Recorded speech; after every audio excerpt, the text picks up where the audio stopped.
song is mostly to get everybody here, get everybody settled. So if you are in line at the bathroom or whatever, take your time, no rush. People who are already settled in can turn to page 70. And we've got talking about the Sangha last night, talking about monks and what it means. Okay. Better? What it means to leave home. And last night, the section of verses we talked about how the monk is getting ready to go out. And one of the, we could talk about monks and nuns for a very long time. We could talk about what it means to be a monastic and just the life of a monk or nun for the whole week, because number one, we're exploring it ourselves, we monastics, and welcome this morning to Dharma Master Jin Zhi, Jin Zhi and Jin Tian. Welcome. Amitofo, glad you made it. And Angela also joins us today, drove them up. Great, happy to see that. Now we doubled our Sangha in just one morning. Look at that. That's great. So the things we could talk about are many, but one of the interesting things that applies to the rest of us who are not monastics is attitude towards things. What does it say about the Sangha that people leave home with a guarantee of 4 things provided by all of you, which is what? Food and drink, clothes for the body, medicine when you're sick, and a tent and a sleeping bag, shelter, right? That's it. And we're in a world right now with, Megan, do you need help? You're good? Okay. A world with finite resources, right? We don't get a second planet. There's only one of them. There's no plan B, once plan A is done. And yet, the population is like that. Humans are spreading like crazy. Well, that's not entirely true. In Japan, the population is shrinking, is true. But just in general, on the planet, the total number of human beings are exploding while the resources are constant or even dwindling. So, when people are such incredible consumers, we consume things, we extract and consume. The Buddha's Sangha has a different message. One of the most interesting things that the Buddha's vision of how much is enough is the Sangha's approach to material, right? In a world where simply we're going to run out of things like fish, for example. The oceans are being fish dry really quick. We mentioned that the other day. What does it say when an entire body of people say, actually, you know what we need? You know what the basics are? We need food and drink, just enough. It doesn't have to come from other beings' bodies, right? We need clothes for the seasons. We need something over our head at night so the insects and the dew don't chill us and make us sick. And we need medicine when our 4 elements are out of balance. That's it. That's what we need. That's a powerful message. And if you look at the inequality of resource distribution in developed countries, I remember sitting here coming out with one statistic that was kind of a jaw-dropping statistic probably 10 years ago. And we said, do you realize there are 140 people whose combined resources equals the rest of half of the world's resources, including governments and nations? We went, 140 people? Who are they?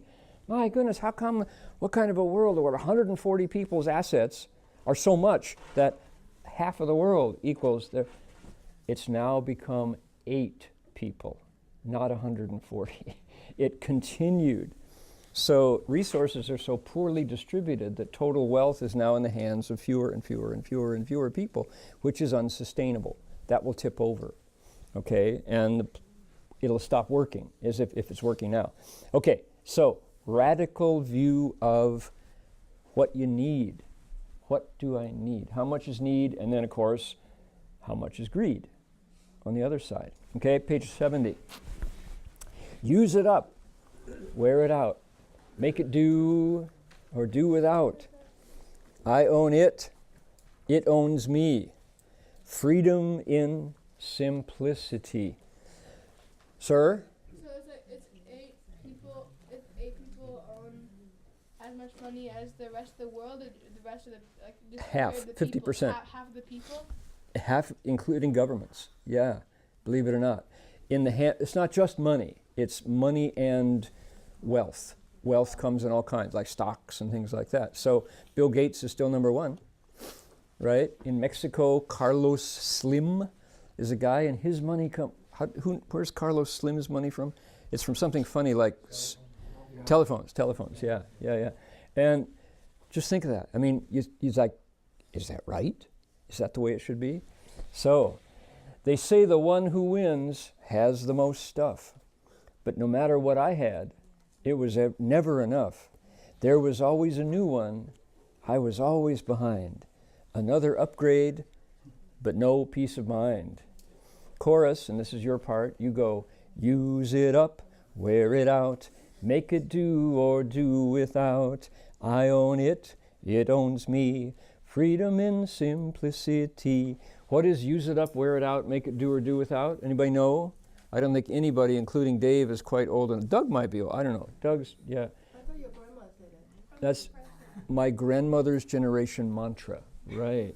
Which is what? The Depression, the Great Depression in the United States and other places, made people learn to get along with less because there wasn't stuff. There just wasn't any, right? So what did my mother and her sisters and brothers grew up hearing their mother, my grandmother, say to them, you better use it up. You better wear it out. You got to make it do, or else you won't have anything at all, because there isn't anymore.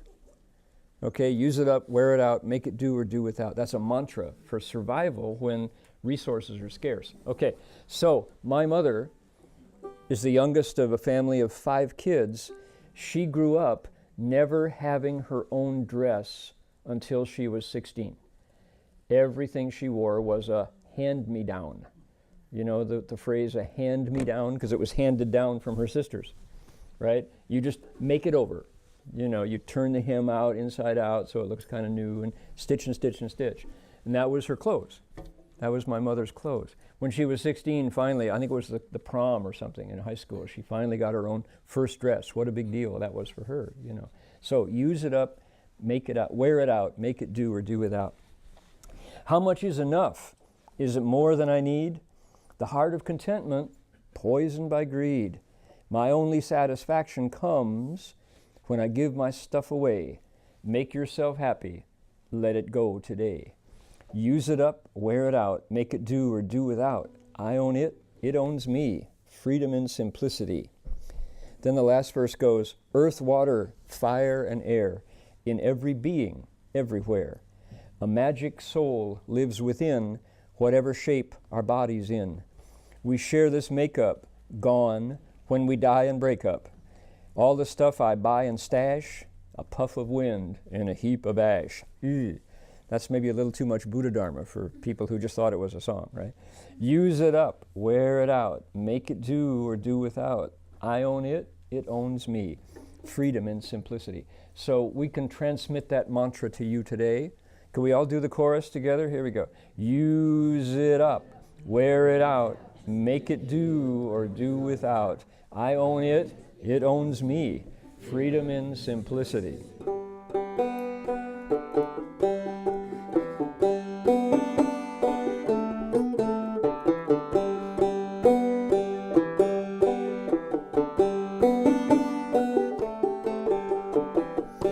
Here we go.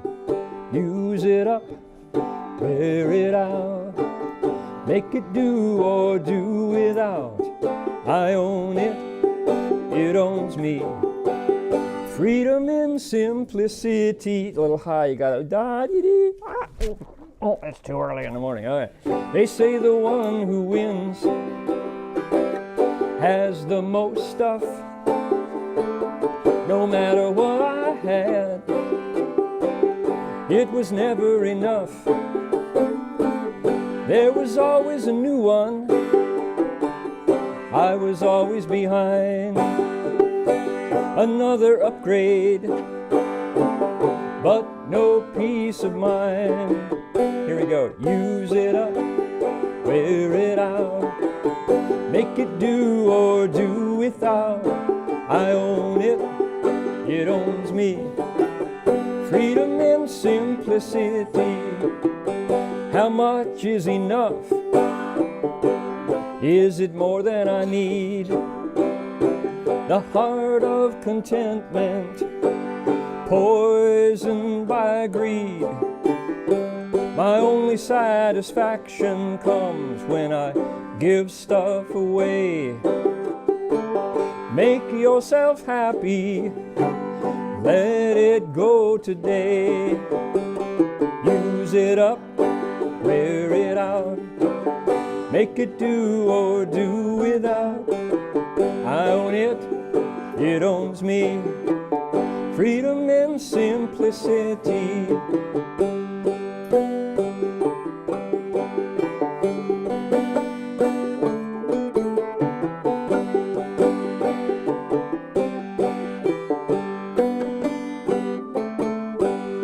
Earth, water, fire and air, in every being, everywhere. A magic soul lives within, whatever shape our body's in. We share this makeup, gone when we die and break up. All the stuff I buy and stash is just a puff of wind in a heap of ash. That's really true talk, isn't it? Use it up, wear it out, make it do or do without. I own it, it owns me. Freedom and simplicity. We'll get to change that key so you don't have to go up so high to get there. Okay, so that's a simplicity mantra. Countering greed. All right, well, I think our entire camp has arrived. Doug got here yesterday, and the nuns got here today. Angela has joined us, and some folks have had to go back to Portland and other places, but we are now, from this morning, we launch into the real heart of this chapter, chapter 11 of the Flower Garland Sutra.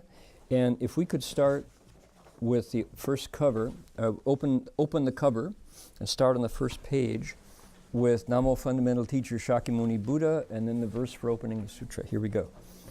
Namo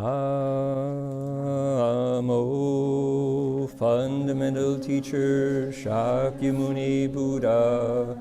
Namo Fundamental Teacher Shakyamuni Buddha. Namo Fundamental Teacher Shakyamuni Buddha. Supreme and wondrous Dharma, subtle and profound, rarely is encountered even in 1,000,000 eons. But now we see and hear it and accept it reverently. May we truly understand the Buddha's actual meaning. Okay, just to review, Foremost Wisdom Bodhisattva asked 110 questions to Manjusri Bodhisattva, who is now answering him. And he's answering in kind with 110 answers. And I want to point to something we went by quickly on page 7, top of page 7. After going through all of those questions, there was a summary. There was a summary question, and it's right here. He says, disciples of the Buddha, let's see, I take it back. Let me start again. There's a summary answer. It's in Manjusri's answer at the top of page 7. He says, thank you for asking all those questions. I'm really glad that you did, because those are basically the questions that make a bodhisattva, as described by our sutra, unique. And these questions you asked if you get the right answers, will put you in the bodhisattva path. Here's what you need to know. He says, can we read together on the top there? Page 7, ready? Disciple of the Buddha, if all bodhisattvas can skillfully use their minds, they will get supreme and wonderful merit and virtue. Among all of the Buddha Dharma, their minds will be unobstructed. Slide down past this next paragraph to the middle, the last prose paragraph before the verses. Starts with disciples of the Buddha. Here we go. Disciples of the Buddha, how does one use his or her mind to get supreme and wonderful merit and virtue? Okay, good, thank you. Now, repeat it twice, which is what? Use your mind skillfully to get supreme merit and virtue. That's the gist. That's the heart of it, right there. Manjusri's answer comes down to that. The rest of the chapter is simply a restatement of that in great detail. So, skillfully use your mind. We went right by this when we were reading, right? We didn't point this out, but I think this is the time to point everybody there. And you know how you hear about in some of the Zen schools, there are these koans. The teacher comes and poses you a question meant to kind of pull the rug from your normal mental processes. The koan is like a challenge to get you to think fresh, to see it, to break through your ordinary perspective. This is not precisely that, but it's got the same kind of quality of, it's like a huatou, something that you chew on, you contemplate, you digest, you suck on it like a lozenge, like a lollipop, you know, like a sucker, an all-day sucker that you lick and lick and lick. This is one of those. This is one of those ideas that the longer you lick on it, the more flavor comes out of it. How do you skillfully use your mind? 善用其心。他说善男子，如果一切菩萨能善用其心， then all kinds of gongda come to you. You get all the stuff you want. And then he goes on to explain it 110 ways, right? But that's the heart of it. That's the bump, bump, bump, bump, the beating heart of Manjusri's answer. So, put it back on ourselves, look in the mirror. How do I skillfully use my mind? What does that mean? 善用其心. So, do we like unskillfully use our minds? Yeah. Right? If you think about it in terms of a garden, the mind ground is a garden.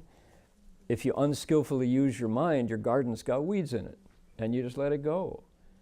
Just, it looks like a vacant lot. Anybody have a neighborhood where one family doesn't mow their grass? Right? And you look and you go, you know, it's natural. There's just these, you know, yellow horsetails and maybe star thistle and, you know, like juice boxes just crushed and blown over there and stuff. And it's like you go, yeah. Because whether you grow grass or not, in Pinole, mostly in Pinole, it's kind of like rocks, right? Everybody has rock gardens because it's Northern California. We can't, the Berkeley Monastery lawn. Speaking of which, you know, something unsightly. Our beautiful lawn, the only patch of green grass in downtown Berkeley, we let it go last year by choice. And Doug Powers in his wisdom said, just put gravel on it. Carolyn and I will come up and do it. He said, you guys plan and you think, and you know what? Nothing's going to happen. Well, guess what? Nothing happened. I thought, no, I don't want to just pour gravel on it. No, come on, Doug. You know, and it's like, we should have. We should have done it. We should have listened, you know, because now it's just like, it looks like, you know, it looks like a vacant lot. All the dogs of the neighborhood loved our lawn. And we were the most popular, you know, lawn in downtown Berkeley because the dogs could all come and enjoy, you know, sniff around and, you know, scratch and stuff. And now it just looks like abandoned back property that nobody cares about. So we really need, anybody wants to do some supreme merit and virtue and skillfully use your mind, come and fix our lawn. Yes, sure, Tom. Do I want your worms? Shichang, everybody wants your worms, not just me, right? Now, we need to just that sounds terrible on the face of it, doesn't it? They are fertilizer worms. You want to explain what kind of worms you're offering? The worms can eat up your kitchen waste and turn that into fertilizer. They're compost worms, right? Shichang she has a business card. And she will happily introduce you to the wonderful world of worm composting. Pip, anybody in Oregon do worm composting? His brother. So more people. It's a growing trend. It's going to be the next hot thing is worm. Yeah, so. Worm composting. You feed them kitchen scraps, and they turn out this incredible black fertilizer that comes out, and it's like super grow. Plants just go, oh, thank you. It's so good. Oh my. So anyway, talk to Shirchan later. So anyway, we could definitely use some of that fertilizer, but right now it just looks horrible. Okay, that's the mind if you don't use it skillfully. And all you have to do is get out there and, sweat a little bit. Our monk Jin Fosher, who's not here, puts on his black support belt and puts on his baseball cap, and he's got his brown monk's robes, and he's out there and with his broom and his garbage can on wheels every morning, and he just looks so, ready to clean up the lawn, and he does a great job. But we need to do that more. You have to use your mind skillfully. What does that mean? Lick on that lollipop and see what kind of flavor comes off that phrase. 善用其心. Skillfully use your mind. What does it mean? Number one would be, for me, for sure, it'd be daydreaming. Daydreaming, just kind of letting my mind go into like fiction, long ago and far away. I can look at a scene and embellish it in my mind. I can make a movie of anything ordinary. Maybe it's just because my mind doesn't want to rest. It doesn't want to seek stillness.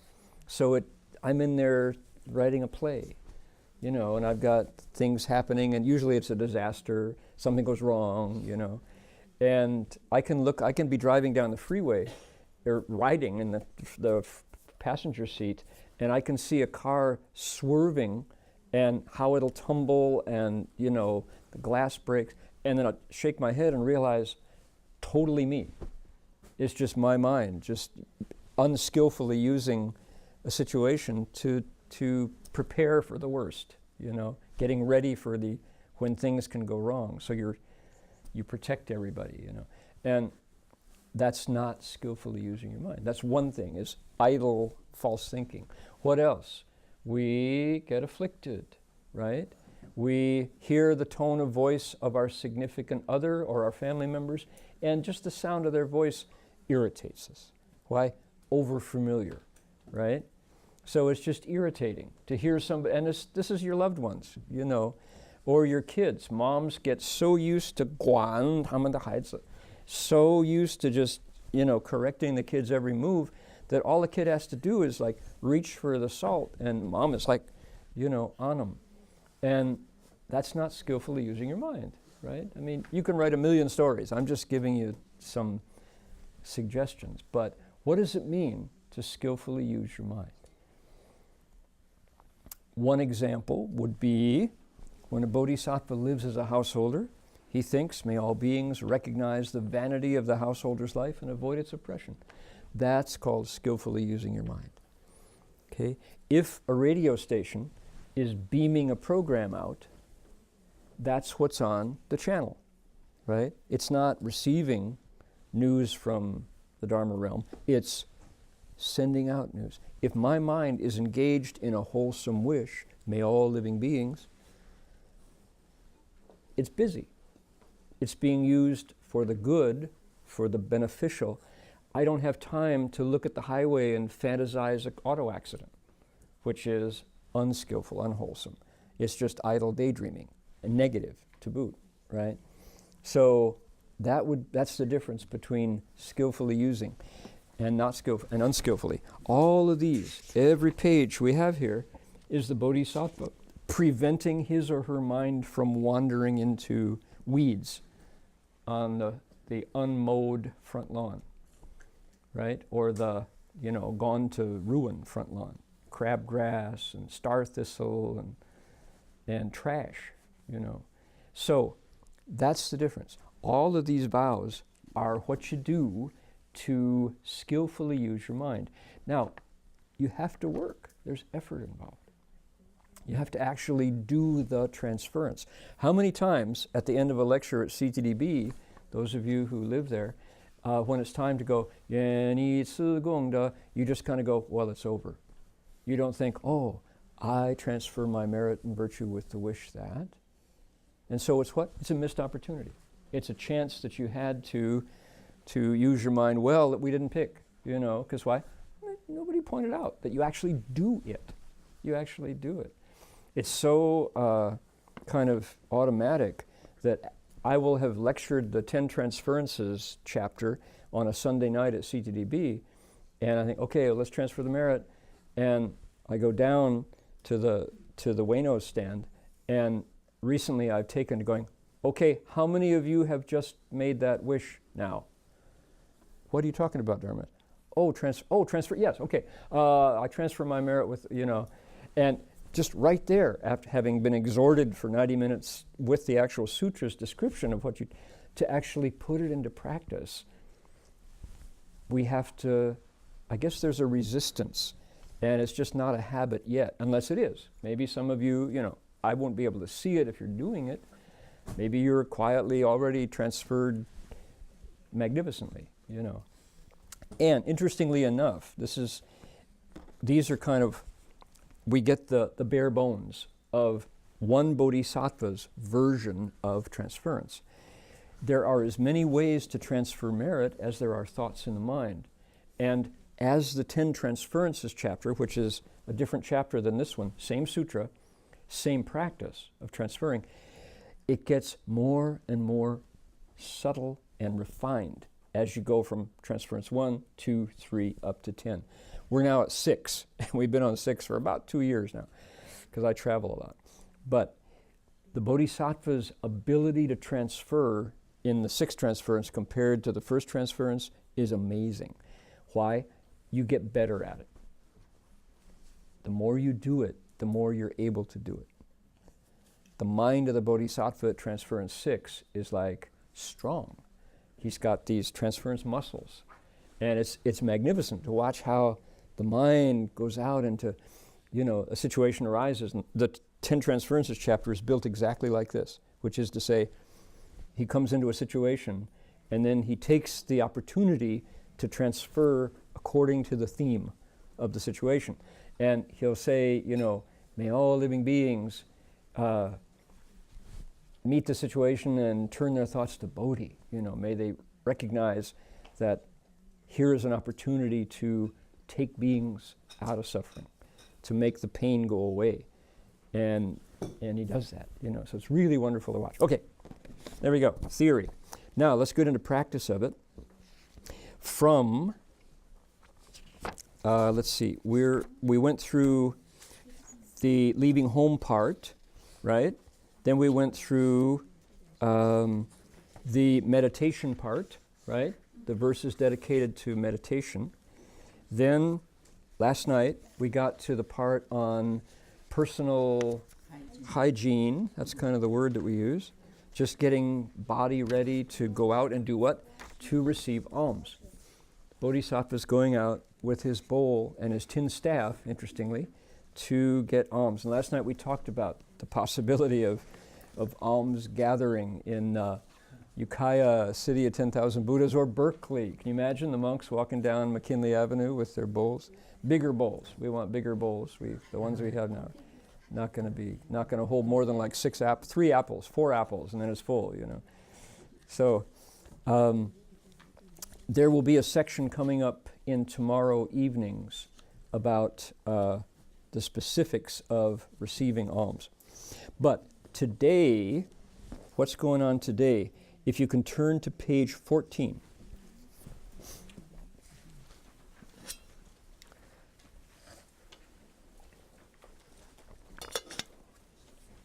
Page 14, down at the very, very bottom.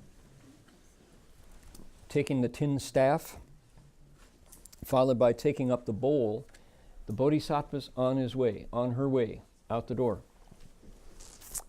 From here, we're going to recite 31 verses. As I say, this is the heart, the real bread and butter, the broccoli and tofu of this chapter. Today, it's a road story. Bodhisattva's on the road, and is specific about roads, interestingly. And we all traveled to get up here to the top of Turtle Mountain. So on the way home, we're going to be seeing these roads. And it's summertime, people are traveling, the miles go by. And what do you do with your mind as the miles turn? Do you skillfully use it, or do you put it in neutral? Or worse, do you generate negativity, which I do frequently? Yeah, probably a little bit of each, right? Okay, here we go. Page 14. We're going to start reciting, and we're going to recite all the way over to page 19, when I see a garden. Okay? What happens after that is people. The Bodhisattva sees people on the road. But this morning, we're going to do the road. Okay? So we'll start with tin staff. We ready? Remember to listen with your ears as much as with your mouth as you recite. Give a little space between the verses for breathing. That space is so you can inhale and we can all become unison. Okay, ready? Here we go. As I grasp the tin staff, I think, may all living beings establish great giving banquets and point the way to true suchness. Taking up my bowl, I think, may all living beings become vessels of Dharma to receive the offerings of gods and people. Setting out along the road, I think, may all living beings approach the conduct of the Buddhas and advance to the place of no further reliance. When traveling on a path, I think, may all living beings walk the Buddha path towards the Dharma of no trace of defilement. While walking on a road, I think, may all living beings walk through the purified Dharma realm with minds free and obstructed. When I encounter a steep path, I think, may all living beings transcend the three realms eternally, their minds free from timidity and fear. When going downhill on a road, I think, may all living beings be humble and respectful and advance in the Buddha's wholesome qualities. When I walk on a winding and crooked path, I think, may all living beings renounce crooked ways and eradicate wrong views forever. When I encounter a straight road, I think, may all living beings have minds both straight and proper, free from flattery or deceit. Oh, that's a typo. Sorry, we found a typo. Yeah, typo on number 2. Here we go. When I see a dusty road, I think, may all living beings leave behind the dust and get the pure Dharma. When I see a dust-free road, I think, may all living beings always practice great compassion that moistens and nourishes their hearts. When I encounter a dangerous road, I think, may all living beings abide in the realm of the right Dharma and avoid wrongdoing and difficulty. When I see a multitude assembled, I think, may all living beings proclaim the profound Dharma and be in harmony with all beings. When I see a huge pillar, I think, may all living beings abandon egoism and contention and be free from rage or hatred. When I see a forest, I think, may all living beings become worthy of the respect and veneration of gods and humans. When I see high mountains, I think, may all living beings have transcendent good roots like a summit that no one can surpass. When I see a thorny bush, I think, may all living beings quickly cut away and eradicate the thorns of the 3 poisons. When I see the luxuriant foliage of trees, I think, may all living beings get samadhi and liberation and find their shelter there. When I see blooming flowers, I think, may all living beings experience spiritual powers and the like, as abundant as flowers in bloom. When I see a blossoming tree, I think, may all living beings appear with the splendor of flowers, replete with the 32 hallmarks. When I see fruits and flowers, typo, I think, may all living beings get the supreme Dharma and realize the way of Bodhi. When I see a broad river, I think, may all living beings enter the stream of Dharma that flows to the Buddha's ocean of wisdom. When I see a swamp, I think, may all living beings quickly enlighten to all Buddha's single flavor of Dharma. When I see a pond or a lake, I think, may all living beings be fully accomplished in speech and preach with skill. When I see a well, I think, may all living beings perfect profound eloquence to proclaim all of the Dharma.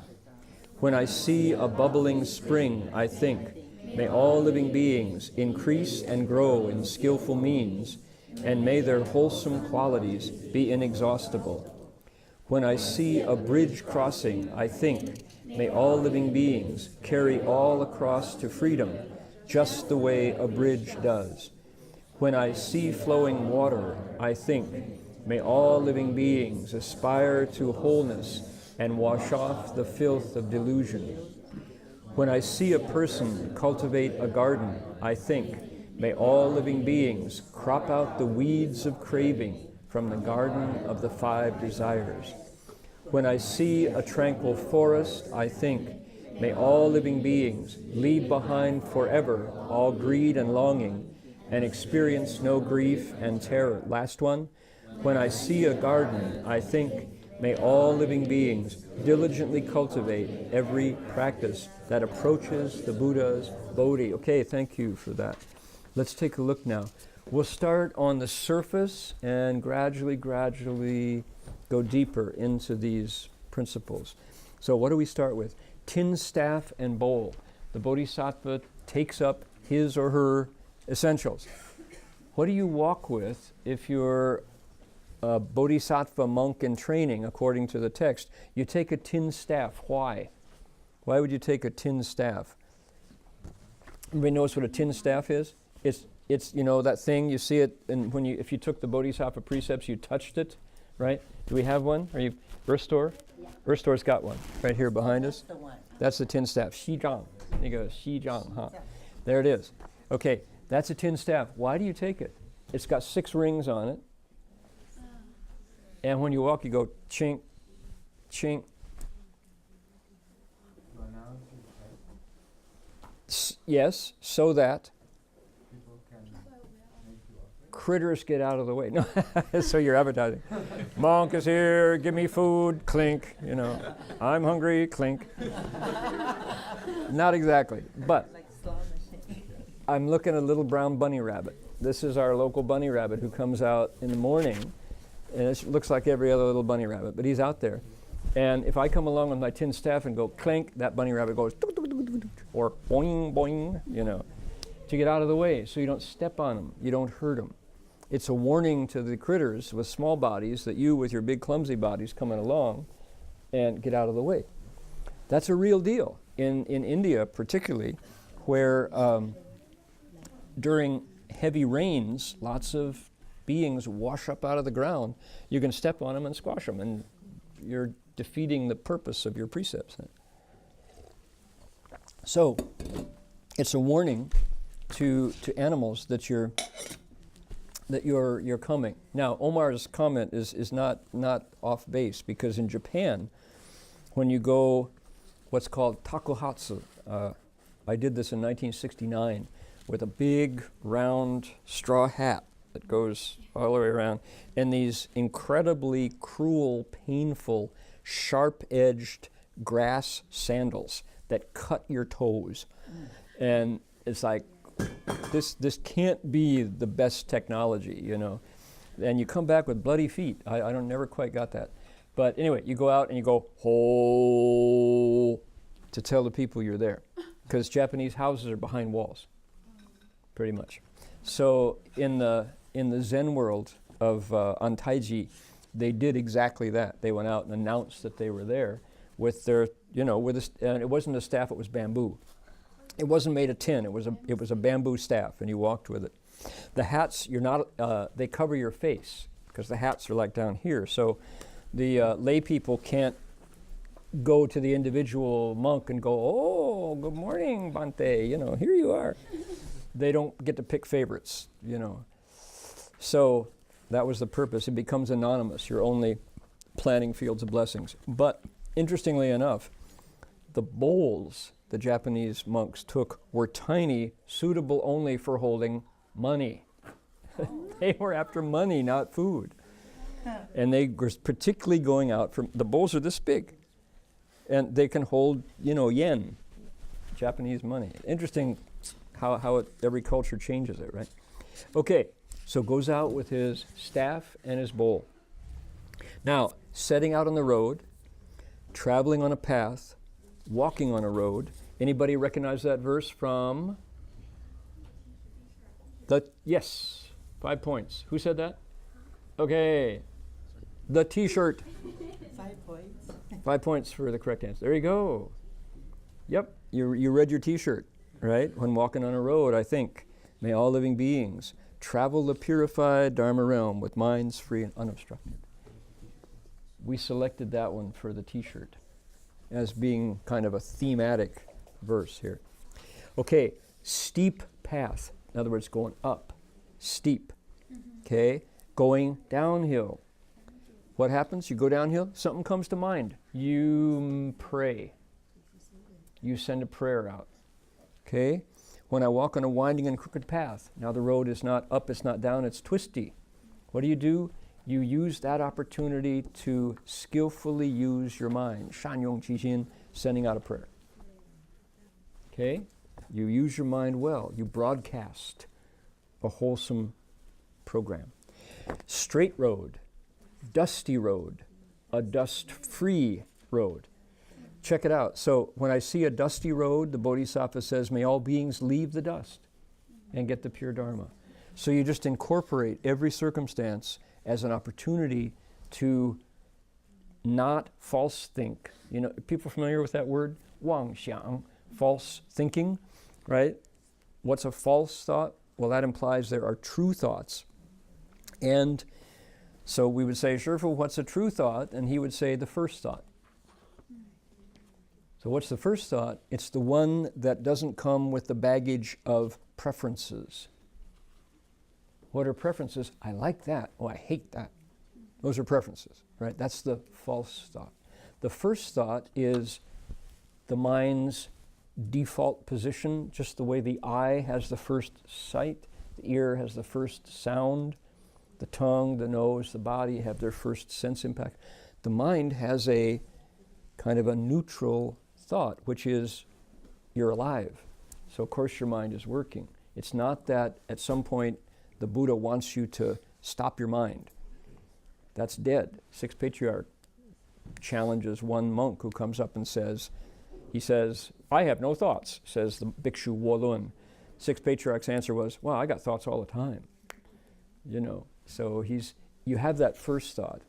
But as soon as we pile on love and hate, self and others, rights and wrongs, then we get caught in duality, and it's very hard to skillfully use your mind. Amitabha, you had a question.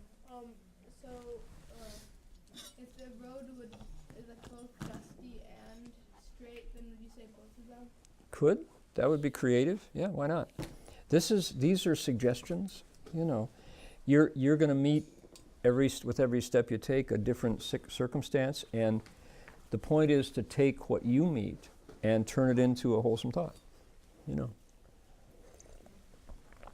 Okay, dust-free road, the opposite of a dusty road, and he says, may all beings practice great compassion that moistens and nourishes their hearts. So they're not hard-hearted. Hard-hearted. taking away healthcare seems very hard-hearted. When I encounter a dangerous road, when I see a multitude of people, this is the only one that brings in beings in this series of thoughts. Multitude. So I guess you see a crowd and you probably avoid it. When I see a pillar, so like Ashokan pillars. Anybody travel through India to see Ashoka's pillars? They're incredible structures that King Ashoka, the Buddhist emperor, erected with sayings on the bottom of them. When I see a forest, when I see mountains, when I see thorny bushes, a bramble, when I see luxuriant foliage of trees, just can everybody look to either to your left or to your right here? This is luxuriant foliage of trees. There could not be a better illustration than luxuriant foliage of trees right there. Solid wall of green. How many different kinds of greens are there just outside our window? You know, just count the greens. And there's luxuriant foliage. That's the illustration right there. When I see blooming flowers, when I see a blossoming tree, like a cherry tree, an apple tree, you know, a peach tree, we're too late for the blossoms here. We can see blossoming bushes here, right? Those are little white flowers. Those are blueberries. They're blackberries or raspberry. Raspberries? Thimbleberries. Thimbleberries. Thimblee. Thimbleberries. They're delicious. Fruits and flowers. Broad river. Now we get to water. How many kinds of water do you see? A swamp, standing water, pond or lake, a well, water that bubbles up out of the ground, bubbling spring. Then humans need to get to the other shore, so they build a bridge over the water. Then the flowing water under the bridge. Okay, now you move on to gardens, a tranquil forest, and first is a person cultivating a garden, then tranquil forest, and then the garden. So this is a road story. This is the Bodhisattva in motion, heading, you could say, I mean, if you think about a monk's life in the morning, he or she is going down for alms. They're going down to get food. So that this is how they survive, how they nourish their bodies, is they take their bowl and their staff and they set off every morning and go out. I lived in a monastery at the foot of Khao Yai, the central mountains of Thailand, just for a brief visit with Ajahn Sudanto or Ajahn Pasano, and we were going up to camp. I was with Guoji. People know Zhong Guoji. He and I were there as guests of the Theravada monks, and we lived at this small branch temple at the base of the mountains, and I got a chance to do alms rounds with them. And you should know that alms rounds are done barefoot. And if you're not used to taking your shoes off and walking over rocky roads, you'll discover why beginning Boy Scouts are called tenderfoots. You know, oh my. You know, the monks have their bowls and they're striding out. I'm going, slow down.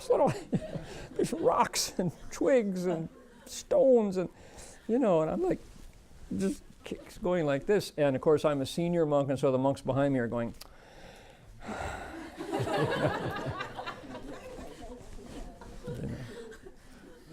they're waiting for us, Bhante, you know, could you hurry, you know.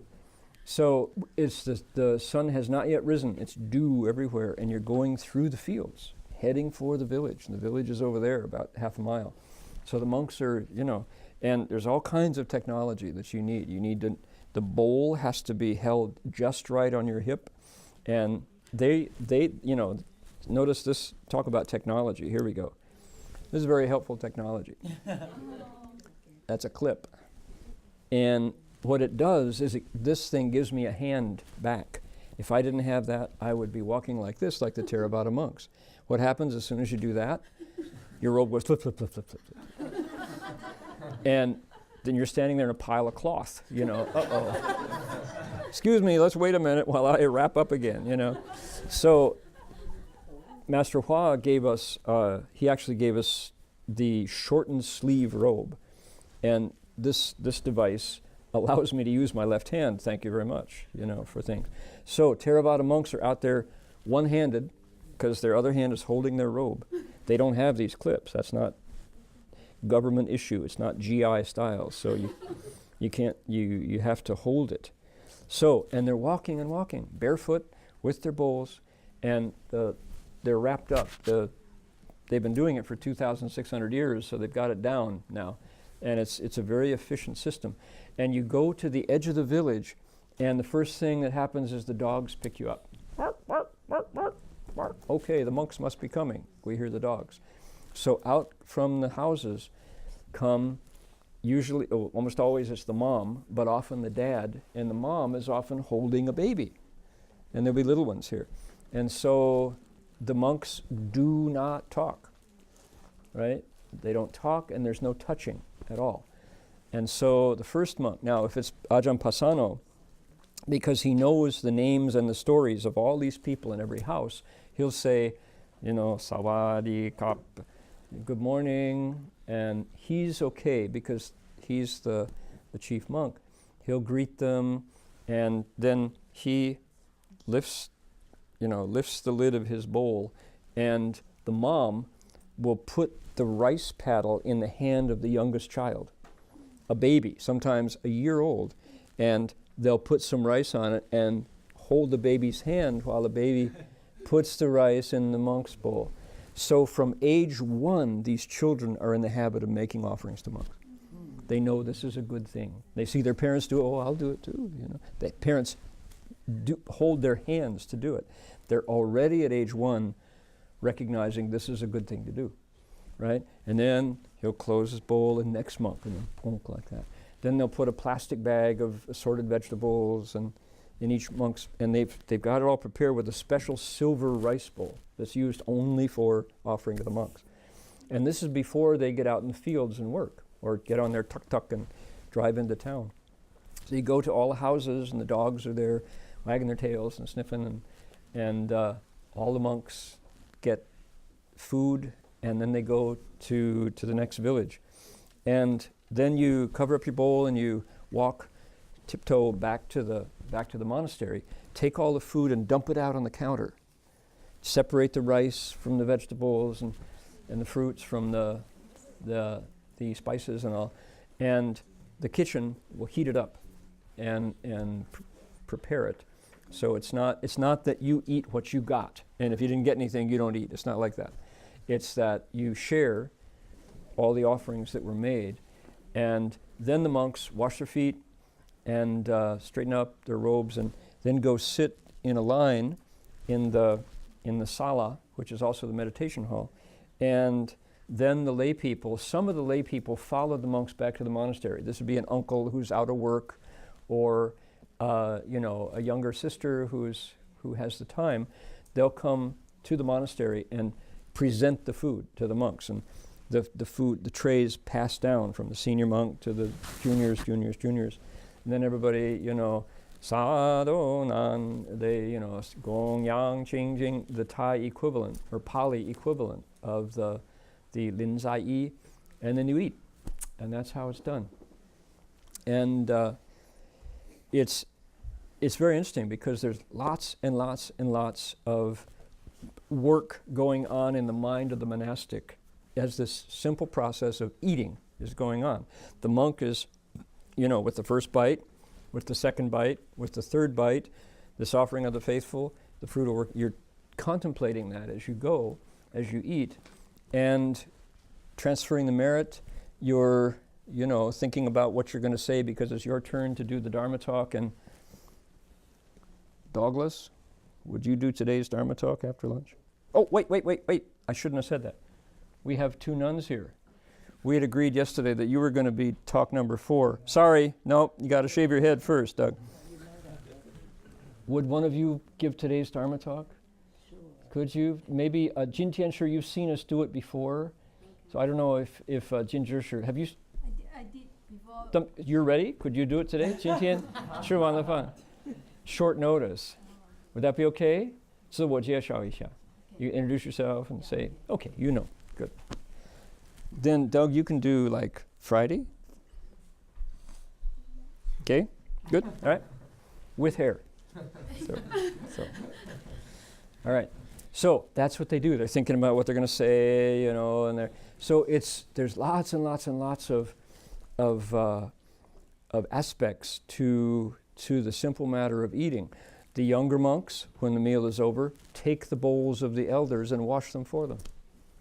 Right? And there's a whole thing about washing the bowl and wrapping it back up in the special way. And it's kind of monk technology. You know, it's these various tools and techniques that you use to get through the day as a monastic. So this is the simplest superficial. What's going on in these verses? As we were reading, what popped up at people that you had a question about or wanted to comment on? Yeah, Connie. This reminded me of what I read in the Avatamsaka class at DRBU. There was this chapter, I forgot which chapter, or maybe it was the Lotus Sutra, where how people's mind are internally is how the world around them becomes. So if their mind is like calm and serene, then their land would be like, you know, straight, flat, and like just, you know, sunny all the time. And then those who are crooked inside and twisted in personality, their lands are like hilly and with steep path and roads. I mean, you know, dusty roads maybe. And so this reminded me of like, could it be that because our minds are dusty and full of dust and false thinking that there are dusty roads? I think so. Yeah, I had that same connection. Who else? Reading yeah, Orlan. So this is talking about, you know, minding your own thoughts and stuff, but like, say someone has schizophrenia or they're psychic and they can hear the thoughts of other beings that are around them. Is there any sort of sutra or anything where they address how to help control those thoughts, or at least like work on them penetrating your own mind and affecting how you think and feel? Yeah, well, I don't know if a sutra would be the place. I would say meditation would be the place to, first of all, you tune into your own. So you recognize, you know, you get a boundary. This is my thought. Why? Because I've seen it every day for the last 6 months rising, you know, this is the way I react. And then if you can really get familiar with your own internal landscape, then you'd be sensitive to anything coming in from, you know, other people's emotions, for example. So I think the Buddha's answer would be, well, I know Confucius would say, set your own house straight first. You know, and if you've got clarity, if you made your bed and your floor is swept, then if there's dust rolling in from outside, you say, oh, that's, you know, at least mine was clean, you know, and you recognize that dust. Probably that's, I think. I don't know about a sutra. What I like about, for example, the Heart Sutra and the Diamond Sutra, they're both what are called prajna literature, is they don't worry about my thoughts or anybody else's thoughts or states. They rip it all up from the roots. They say thinking's totally not totally not real, but you can't do without it either. So Doug has got this class coming up on Nagarjuna and Iragari. Nagarjuna is this, some people say that after the Buddha, Nagarjuna was the most important theorist, putting the Dharma in another form. So Nagarjuna says, okay, what is it? It's empty and it's false, but it's also the middle way. So what do? The Bodhisattva's wisdom can say, my thinking is totally empty. The more I try to grab it, there's nothing there. Other people's states coming into me, other people's thoughts and feelings, they're false. They're not real any more than mine are. But you know what? The middle way, you have to live with it knowing it's empty. You're still on the stage in the play, but you know it's a play. Ordinary people don't know it's a play. They're on the stage acting out these parts that came from I don't know where, I'm just doing it because my karma, you know. The Bodhisattva is there doing it knowing it's a play, skillfully using his mind. That's the difference. So we can talk about that more. Hello. Shirchan. Master, I have a question. So for me, it's like if I'm eating an apple and I'm enjoying it, I want everybody else to enjoy the same flavor. But here it's much more bigger and profound. Like it's not just broader. It's something more profound. How can your mind to project that? It's like I can only measure the equal amount and share that to others, but how do you get like this is much the second phrase is always deeper and whatever. I cannot describe. Okay, I think that's an important question, but I didn't quite get it. 你用中文再说一遍吧。就是说我能够把等量的那个快乐或者是你的体会分享给别人，但是这里是更深的那个，这个善用其心怎么善用 OK， 那你就说你吃一粒苹果怎么样呢？吃一个苹果，我能感受到的那个快乐，我觉得别人也会喜欢，所以说你就把它分享给别人这个 OK， joy。但是这里不是，这里是更深的那个，有可能那个 bodhisattva 那个菩萨还没有到达那个境界，但是他有一个 projection 是更深的。OK， 所以我不知道这个善用其心往那个方向怎么弄。Okay, so I think I got it. So Helen's question is exactly on you could say the movement of transference, which is what? You take something from 事 事, you take this real event, such as eating an apple or seeing a thorny bush, and you turn it into a li. You turn it into a principle. And it's just a wish. For Westerners, for people who were raised in a church somewhere, or a synagogue, or a mosque, we call it prayer. Now, is this a prayer? Well, what's a prayer? Before you can say it's the same, you have to know what one of them is to compare it. So I don't want to say it's a prayer, but it's prayer-like, which is what? From your heart out. Okay? From my heart out. What do they say? There's this... these experiments about the power of prayer and healing. Okay, they have these experiments where they'll take a wing at a hospital, and half of the nurses will not only supply the medicine and the healing for the patients, but they'll also pray for the patient's well-being. Half of the nurses will not pray, and they're assigned to certain patients, and they'll see who gets better quicker. Does the power of prayer work? That's a big question. Half of the medical establishment totally dismisses it as airy-fairy BS nonsense and a waste of time. And the other half says, I saw it happen myself. My grandmother got better because we prayed for her, So that's a prayer, all right? It's from you out, okay? So Helen, okay, hold on one sec. Don't forget it. Keep it. So it's from you out, all right? You're eating an apple, and you say, this is so good, may everybody enjoy fullness of flavor, or sweet flavor. And what is it? Strictly speaking, from the Chan point of view, it's also a false thought. This is a false thought. Is everybody going to get it? Well, no. Not this minute, not the moment you pray for it. But you've created that thought, you've launched that ripple. You sent that ripple out into the world.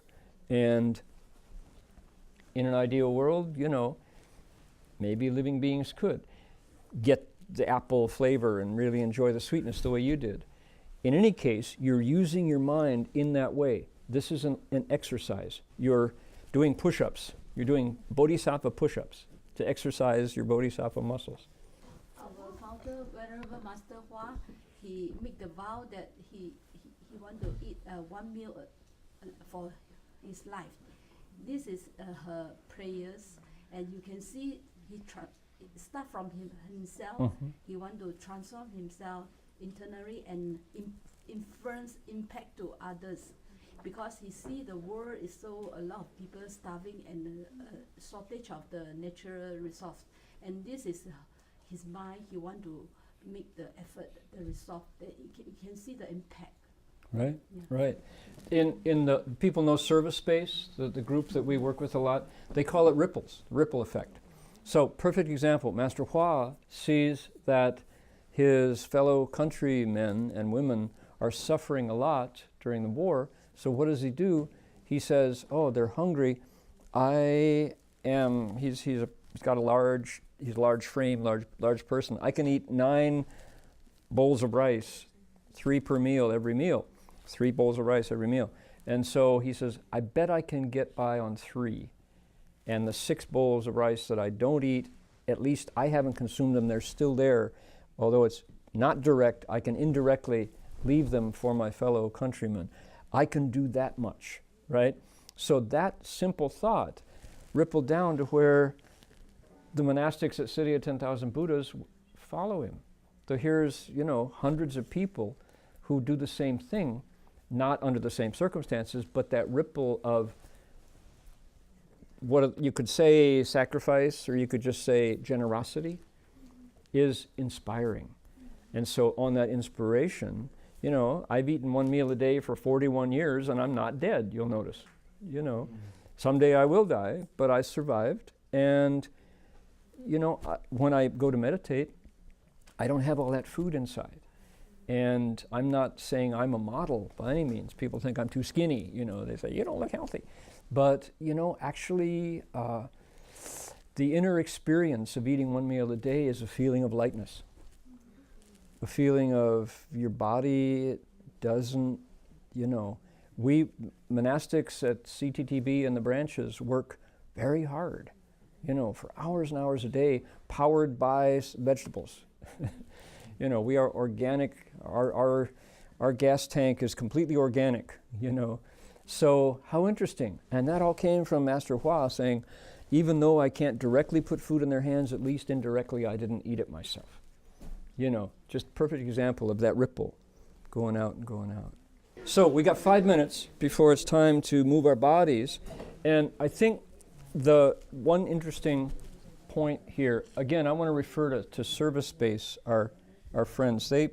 They're kind of Gandhian in orientation, but their principles are small good deeds are the whole game. Small good acts of kindness, small acts of kindness make all the difference. Because why? You can do them. Don't wait for heroic stuff. Do a small act of kindness. We have many, many small acts of kindness here. Small as how big are they? They're as small as a thought. How big is a thought? This has the power to change the world. Small acts of kindness make all the difference. Because why? You can do them. If everybody does small acts of kindness, you have huge kindness. Okay? That's the idea. And there's another foundational principle here, which is when we're talking about, do you think healing, can happen from prayer? That's spoken from the point of view of broken individual units, kind of fractured. There's me here and there's the sick person there, and I'll go, get better, and that person might or might not get better. I don't really believe it. I don't think there's any influence, right? From the point of view of the sutra, we're not broken from each other. There are only manifestations of energy taking form and matter going back to energy. Science talks about that, matter and energy, right? Newton talked about that. There's energy and matter. And what happens when our bodies go away? Well, we go back into energy, maybe. You could, we just kind of vanish. What goes away? Well, this part goes away, but something survives, doesn't it? You think, that invisible part called, what do you call it? A million names. Soul, Buddha nature, Great Spirit, Native Americans say. Okay, that thing touches. Mine doesn't stop and yours doesn't start. So since we're all connected and I'm sending positive energy, you know, only if you think we're these broken units, which is how I perceive it right now, but that's not what wisdom says. Wisdom says we're connected. So why not pray for others? Because why? You get the benefits too. That was Jin Hosher's comment. The more you pray for others, the more you're blessed with that positive energy. Because there's no real, in the deeper level of reality, there's no break. There's no difference. So that's true for us and it's true for bunny rabbits. You know, it's true for us and it's true for the food that we're going to eat today, the vegetables. How interesting. From that point of view, here's the bodhisattva doing nothing but good with every step, turning his mind, her mind, into this broadcast tower of goodness, saying, may all beings, you know. And as a result, they're high while walking down the road. Not necessarily high, they're connected while walking down the road. They're in place. They're where they belong walking down the road because their minds make it so, right? They're not, even though they can be brand new in the village, they're not a stranger. You never feel alone when your mind is benefiting others with these little acts of goodness, sending out those ripples. Okay, there we go. More on this topic. We got a lot more to go. That was just 31 verses. The next 26 are about people. The bodhisattva goes along and he sees an ugly person. The sutra says, when I see somebody ugly, I think, you know, sounds like a judgment, right? When I see a king, I thought when I see a king, what happens, you know? So, I might make one more comment. We heard Fab talk last night about carbon atoms. From that point of view, I mean, that's pretty small, looking at these tiny measurable things. And he was giving us statistics. He says, you know, you can find in any 1 meter column of air, was that the 1 meter sphere, if you think about it, sphere, you can find 50 particles of you know, measurable.